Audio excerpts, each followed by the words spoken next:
Bienvenidos, damas y caballeros, to a Spanish language lab. In this video, we're going to do something a little different. In this video, I'm going to share with you what an Argentine Spanish accent sounds like. It sounds very different, very distinct from the rest of Latin America, as well as what you expect to hear from Spain. So, there's many differences in the accent. For example, one thing I will not cover in this video is the way they drop the E in words that start with ES. So that, so a phrase like ya está, it is done, they'll drop the E and just say ya está, listo, vamos. So I won't cover that here. Instead, I'll cover the most well-known difference or the most known characteristic of their accent, which is the way you pronounce Y's and double L's. So in Spanish, we know that Y's and double L's are pronounced with a Y or ye uh, sound.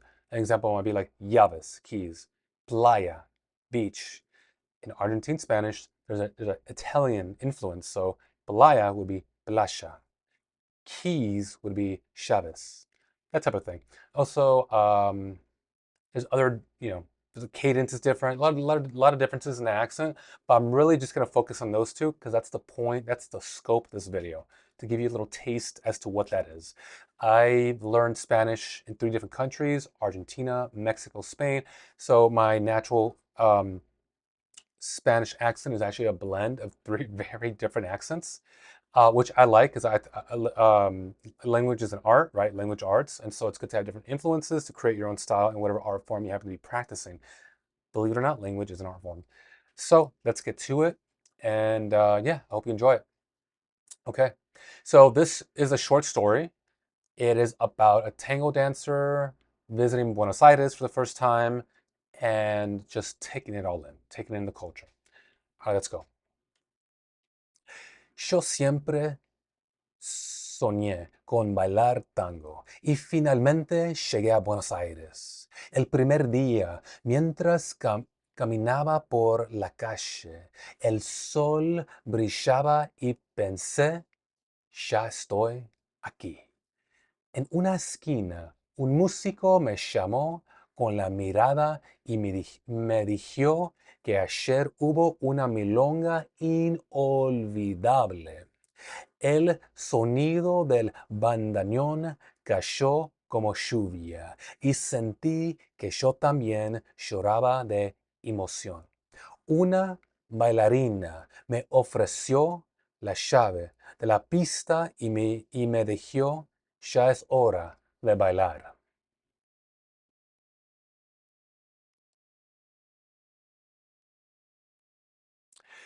Cuando la abracé, el salón se llenó de música y de magia, como si no hubiera más que yo y ella. Después de un giro, la llama de las luces me mostró que ya no tenía miedo. Un extranjero me preguntó si yo sabía dónde estaba la calle Perú, famosa por sus milongas.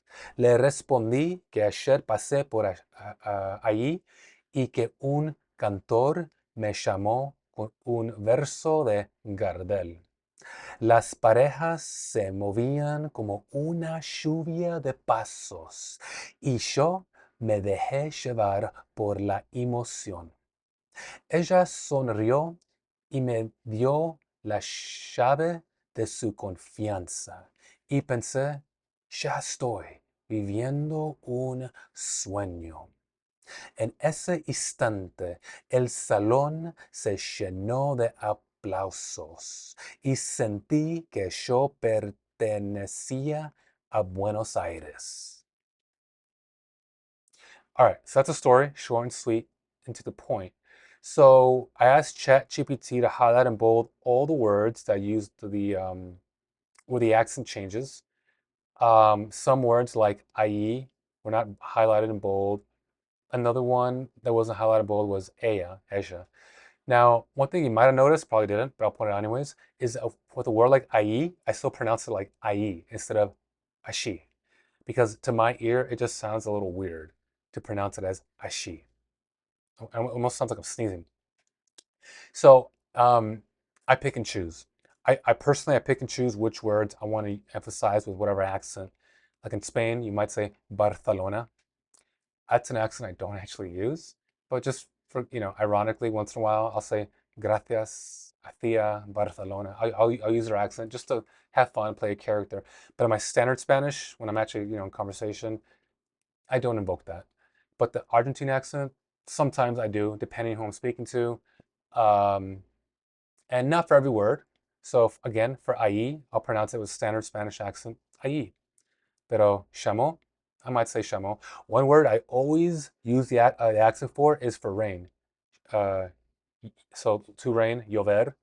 But lluvia, lluvia for some reason like tines my throat and it just feels weird to say. Sounds fine, but it feels weird to say. So I'll say lluvia. There's less tension in my throat. Lluvia. Right here. Lluvia.